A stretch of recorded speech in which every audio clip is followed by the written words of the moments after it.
Hello everybody and welcome to Republic of Play News for the 26th of April 2018. For the uninitiated, Republic of Play News is a weekly news show here on youtube.com/Republic of Play every single Thursday, where we go through the latest and greatest in PC gaming news and a little bit of the wider gaming industry news as well. Without further delay, let's get right into it. Roll the intro. So just a little bit of housekeeping before we move straight into the news is that I missed last Thursday's episode. I really do apologize for that. I got a little bit overwhelmed with a couple of games that got sent to me. I had kind of tight deadlines and stuff, and there wasn't that much news, so I felt okay in skipping it. But going forward, I'm going to absolutely prioritize this show every Thursday because I realized that consistency and momentum and building up a viewership is really important, and the feedback that we got in the first 3 episodes shows that a lot of you really like it, and I'd like to be able to continue doing it.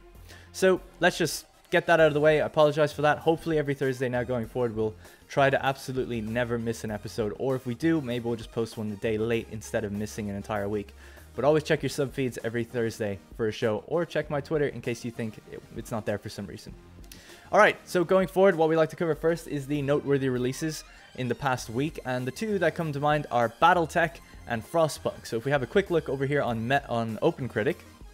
OpenCritic, by the way, just really quickly compared to Metacritic, OpenCritic gathers all of the kind of journalists, the top journalists, aggregates their score in an average, whereas Metacritic actually weights the different journalists differently. So an 8 might not mean the same from one than it does from another. That's why I kind of like OpenCritic a little bit more. It's just a straight average.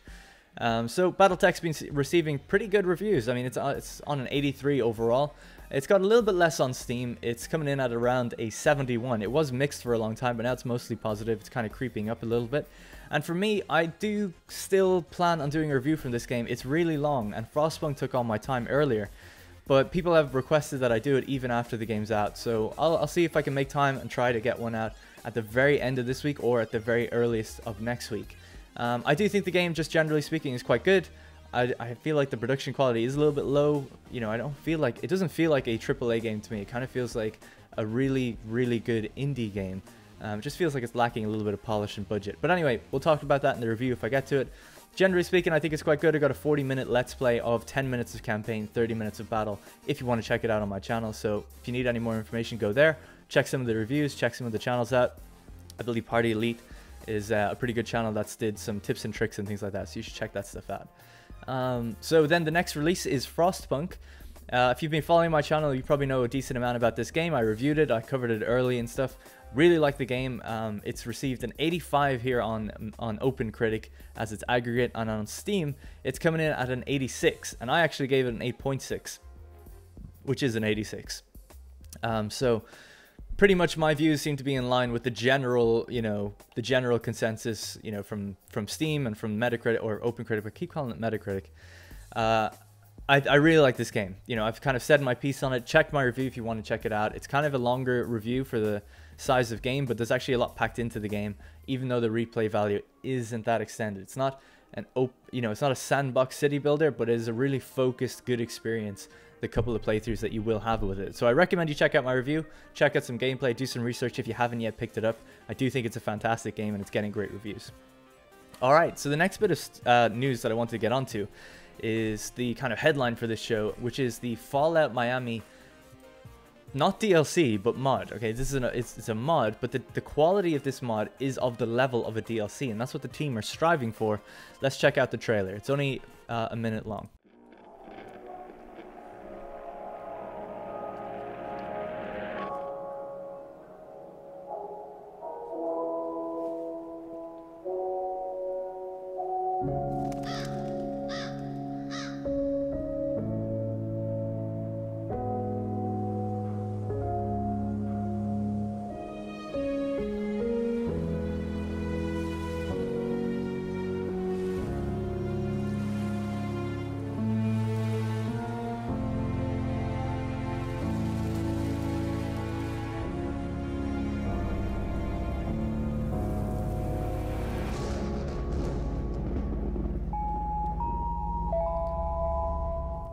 So that's basically it. Fallout 4, it's a Fallout 4 mod, and it requires all the DLC in order to be able to play it. But it's obviously a free mod, and I'm not sure yet if it's kind of tied into the Creation Club yet, or if there's a way of getting it maybe on Nexus mods or something like that. We'll just let it play in the background while I just discuss a couple things about it. The reason that I find this so interesting is just because I wasn't too interested in Fallout 4. Like, I think with most people, I played, like, you know, probably 40, 50, 60 hours maybe, which seems like a long time. But just realized that the game isn't really... It's just lacking something. I've never really kind of analyzed it. I need to kind of go over it. Maybe I'll actually review it one day. It was just missing something. It's missing something, for sure. And it just didn't give me that feeling that the older Fallout games gave me, like New Vegas or even Fallout 3. But this mod, it just looks awesome. The idea of, like, being in Miami, a whole new location, would make me kind of come back to Fallout. And I actually never completely finished number 4. So I thought I'd point it out for people just because I think it looks extremely high quality. It seems to be extremely polished. They've got a composer doing the music. They've got a pretty big team working on it, and they're trying to make it as much of a DLC quality of game as possible. You can even continue your save and go play it as if it was a DLC like Far Harbor or something like that. And it's supposed to be bigger than Far Harbor just by a little bit. And it's set on Miami Beach. And I'm sure there's going to be some cool stories and quests and stuff like that. So it's one to watch for sure. I'm definitely going to cover it on my channel because it's weirdly just reminded me that Fallout exists and that it could be quite good again. I would love it if they were just like... I never really liked the base building and stuff. I'd love it if they just said, you know what, we're just going to forget all that. Let's just focus on a really cool story, really cool narrative. Maybe introduce a couple extra kind of unique weapons and just some cool quests, and I'd be all in. So, Fallout Miami, it's one to check out. And when I looked up the release date, they haven't committed to a release date yet, but they said that I think something like a large portion of the work has been done. It's probably not too far off, and a full trailer is coming soon. This is considered their teaser trailer. They have a Reddit, I think it's called Fallout Miami, if you want to go check out, you know, subscribe to that and see updates and check out kind of what stuff they're kind of posting and discussing. And I think they're looking for help if you know, have some modding skills and you want to help them out. So that's pretty much all. I'm just kind of excited by it. I can't help it. I think it's the most interesting thing that popped up this week in the news. All right, moving on. Let's get over to oh, this is a cool one. Valve have purchased Campo Santo. So Campo Santo, for those who are unaware or unfamiliar, are the guys that made Firewatch. And if you haven't played Firewatch, you might remember it because they took down PewDiePie's video when people thought he might be a Nazi, or I think. So, a little bit of a controversial dev, at least from that aspect back then. But generally speaking, I liked Firewatch. I thought the ending was pretty bad. And I was a little bit disappointed with how abruptly the game ended. But generally speaking, it was well polished, well made, and it was an interesting story. They're a small but scrappy video game studio in San Francisco. The interesting things here is that they've been purchased by Valve. And Valve about a month ago kind of said that we're going to start looking into publishing and making games again, and that they're making a couple of VR games themselves internally, and now they're after purchasing an external company that happens to be in San Francisco as well. So the interesting thing here is that they say, yes, we're still making In the Valley of the Gods, which is currently Campo Santo's current project, and it's going to be as a Valve game. And yes, we'll still support Firewatch, and yes, we'll still produce the quarterly review and our regular blog content. The rest of the stuff isn't really, at least in my opinion, that important. They mostly just talk about how it's just marketing speak. It's like, oh, our company aligned with their company, this is all great, and then we met and blah, blah, blah, blah, blah. The current project, like I said, is In the Valley of the Gods, which is kind of similar to Firewatch. It seems to be in the vein of Firewatch in terms of like an exploration story, first-person focused kind of game. It does look quite cool, just in terms of its aesthetic, I think. So we could just play the trailer just a little bit, just to give you a feel for it. So yeah, I honestly just don't know too much about the game. I haven't looked too much into it. There isn't too much information about it yet. But I've watched the trailer, and it seems to be about like Egyptian pyramid hunting, temple hunting, or whatever, exploration. So it looks quite cool. I'm not going to play the audio just because I think I'll get copyright strikes for it. It seems to use a song. But just graphically speaking, like, graphics look cool. If you like Firewatch, it seems like it's going to be along those lines. It's a little bit cartoony in its aesthetic, but it looks quite cool. That's going to be a Valve game. It's probably going to be the first Valve game that comes out for a while, I would imagine.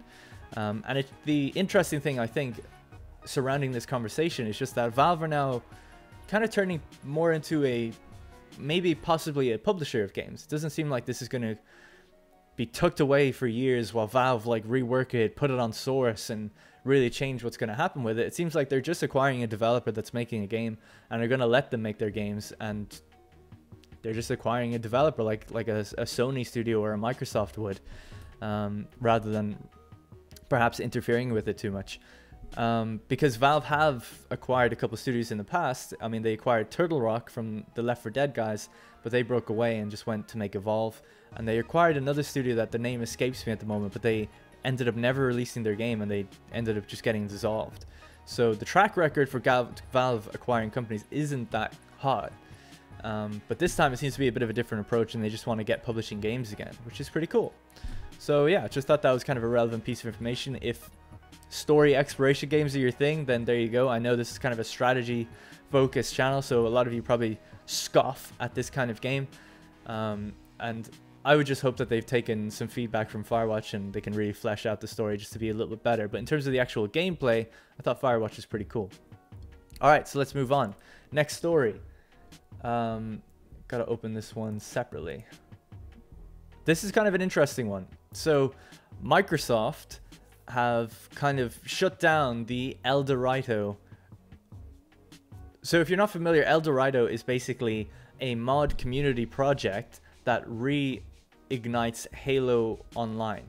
Halo Online is a free-to-play game that was being made a couple of years ago that kind of only ever got released in beta in Russia, I think, and then they just stopped making it, and nothing really ever came of it.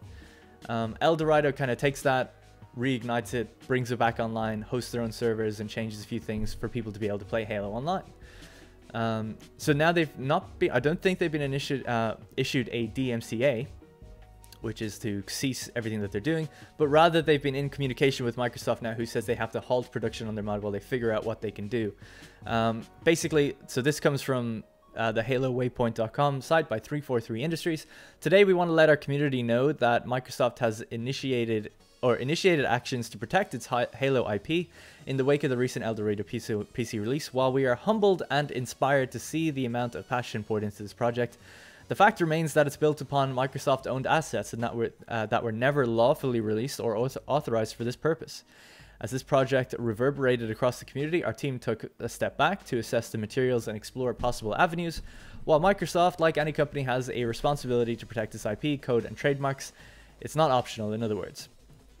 So, as Microsoft needs to protect this IP spun up, we reached out to members of the Eldewrito team to have an open discussion about the project and admittedly difficult situation we all find ourselves in.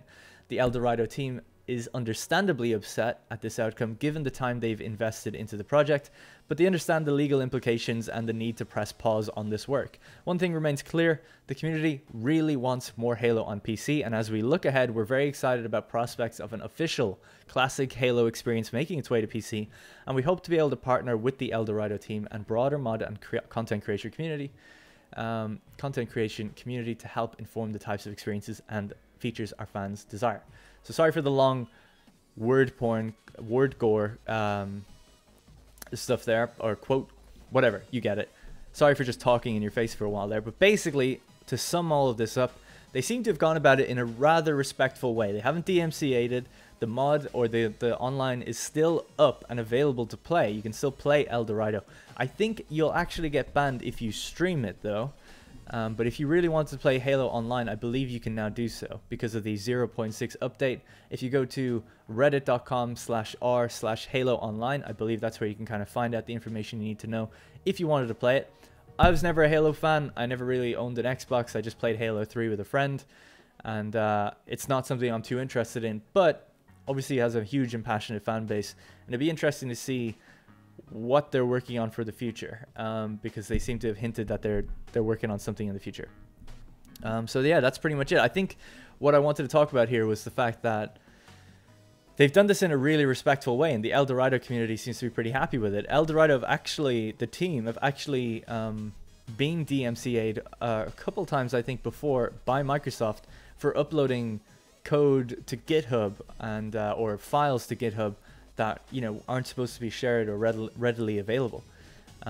So the fact that they didn't just come in, swoop in, just take it all, tear it all down is pretty good, but they've stopped production on it, so it's like what's there is there and you can play it now, but you can't do any more with it, which I think is a pretty respectful way of doing it. In my opinion though, I don't know if they needed to do anything at all. I mean, really, I'm not sure. I know a company needs to protect its IP, but generally speaking, I don't think this was hurting anybody. It's free. If anything, it just it makes Halo a little bit more relevant and maybe more popular on PC. I could understand that if they had announced some new Halo game and things were gearing up and this was taking all the players, then they could maybe be like, all right, we need to curtail the growth of this. Maybe they're just getting ahead of that early, I suppose. But while there's no one's playing Halo on PC, I don't feel like there's a reason to kind of stop this kind of thing unless they've got an announcement right around the corner, which they might do. Another just aspect to this story before we move off it is the Eldewrito side of things. Further on in another 343 post, they said, by the way, we're not shutting down the mod or going after the Eldewrito crew. We're enacting action to remove the Halo Online code and packages from places it's being hosted. So they just want to take down their files and stuff online. There is no cease and desist, no DMCA, just a brief conversation about what we suggest they do. Can you still play 0.6? Yes, absolutely. Play the hell out of it. Create more incredible Forge creations. You can resume playing 0.6 as normal. It is important to note that Eldewrito itself is not being taken down. Just any and all of Microsoft's assets are. In the meantime, enjoy the great game that we've poured our hearts into. There's currently over 8,000 players as of time of writing this for these guys, and I'm sure there's way more even now since it started to blow up and I've heard streamers talking about it. Okay, so that's kind of all in that regard. Let's move on to the next story, and that is the Netherlands is pushing for legislation on loot boxes. That's right, the good old loot box conversation cropping up again. I probably won't read everything I've highlighted here because we're going a bit over in terms of time. But generally speaking, the Netherlands Gaming Authority is kind of put like the title says, is pushing for legislation on loot boxes. And a very interesting comment I found was the Netherlands Gaming Authority therefore calls on providers of this type of loot box to remove the addiction sensitive elements, almost winning effects, visual effects, ability to keep opening loot boxes quickly one after the other, and such like. So essentially, what they're trying to do is crack down on the predatory or addictive nature of the loot box, in terms of like, oh, the visual effects are like, yeah, well done, you got a loot box, hooray. It's like super flashy in colors and stuff. And then there's the almost winning effect where you maybe they, it spins around and it just lands right before it, like, really like gambling. So they're just trying to, they're calling for that stuff to be removed. And they've identified, I believe, they've identified 4 games. Yeah, however, here we go. Found that 4 out of the 10 most popular games on an unnamed video streaming platform were in breach of the Betting and Gaming Act. They have yet to reveal which of these games were found to be in breach of the law, but they found 4 of the biggest ones that were definitely in breach of this law. And they're trying to call for the other EU member states to kind of all have a blanket precedent, so the whole EU has the same ruling. And it could go as far, although they say they don't want it to, but it could go as far to banning those types of games from being sold. So this is a really big legislative move and legislative push that's coming out of Netherlands, and Belgium are doing something very similar. But they're still kind of currently investigating. It's just interesting, not to beat a dead horse with loot boxes and stuff, but it seems like people are really cracking down on this kind of gambling-esque nature that's in these games. And when it starts getting into territories like the addictive elements and the almost winning effect, a part of me gets a little bit worried because you're kind of affecting things in game design. But aside from that, it seems like good news that you're kind of trying to also just curtail things that are like rewarding players for spending money. So that's pretty good in my opinion. So we'll see how this all pans out. We'll keep an eye on the story closely. But it does seem like loot boxes are... If I was a video game publisher right now, I really wouldn't... I'd be thinking twice about putting loot boxes in my game just because of all this crap that's coming out about them. There's negative press surrounding having them. And then even if you do get them in, they might be banned. And your game might not be able to be sold for a while. And it will require a big rework. So I think these are the like death blows for loot boxes in a way that are long overdue. And I don't know if, it's, in my opinion, it's not really enough. Like microtransactions are kind of the exact same thing. And I wonder would that ever get looked into or anything. But then, how much how much legislation is too much, you know, restrictions and stuff being put on the game. It gets into like kind of murky territory. But if loot boxes could be just removed, I'm fucking sick of them, so that'd be great. But I can only imagine that this stuff will manifest itself in other ways with just direct microtransactions and pay to win kind of mechanics, like we saw in sort of like a Shadow of War. Instead of a loot box, it's just like, okay, just pay for the item you want. What's the difference there? That would suck. So we'll see how it all pans out. The very final thing that I wanted to talk about was just some various announcements of games and things like that. One cool one was the Stellaris DLC. I don't think we need to watch all of this, but this looks pretty cool. Stellaris Distant Stars, the release date hasn't been announced just yet, but I'm a big Stellaris fan. I've put a guide up about the game. I highly recommend the game. And Distant Stars is basically a story pack similar to the Leviathans, DLC. And it's going to focus on adding a bunch of anomalies and like interesting systems that have anomalies related to them. It's all going to be about a focus on exploration and, you know, finding new stuff and adding a few new elements to the game in terms of like just what you can come across in the stories within it. Not new mechanics, but new content in there. So I'm super excited about that. One of my favorite things about Stellaris is the exploration aspects. I'm a bit of a weird gamer that way in terms of strategy gamers, because I love the narrative-driven exploration style of strategy games. That's why I like Total War, for instance, because I can relate, you know, get a feel for my soldiers and like imagine what it's like to be them or see them fight. And then when it goes the other way and it's like all just stats and growth levels and stuff like that, it's just like, that's like really boring to me, because that's just like a game, that's just like a board game almost. But I want to see immersive things. So it's like an immersion pack, similar to the Leviathan. So I'm super excited for it. Hopefully I'll be able to get it early, review it, and play it on stream. So that's definitely one to watch out for. Another one is Serious Sam. A lot of people were recommending that I show this, but I'm not a Serious Sam fan. I've never played any of the games, and this honestly looks pretty bad in my opinion. But it's just a trailer so far, so who knows, it might get a little bit better.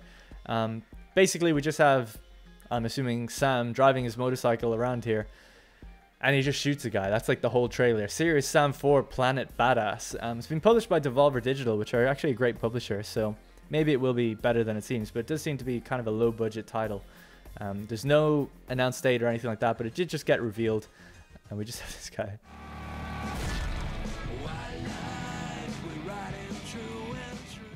So there you go. Serious Sam. I don't know. Not really my thing, but there is a lot of enemies for him to deal with up there. So it could be fun. I haven't seen enough of it yet, I guess, but it's not particularly for me. Although we'll see more at E3 2018. And then the very last thing is that pre-orders are now live for Postscriptum, which is like a hardcore World War II multiplayer online shooter game, similar to like Squad or something like that. The reason I actually wanted to show this is because I really feel like this game is building a lot of hype, and every time I look at a Let's Play or gameplay for it, it looks way worse than it does in these trailers. These trailers make it look all cinematic, and I mean, these screenshots look like amazing. They honestly look amazing. And then when I look at the gameplay and people play it online,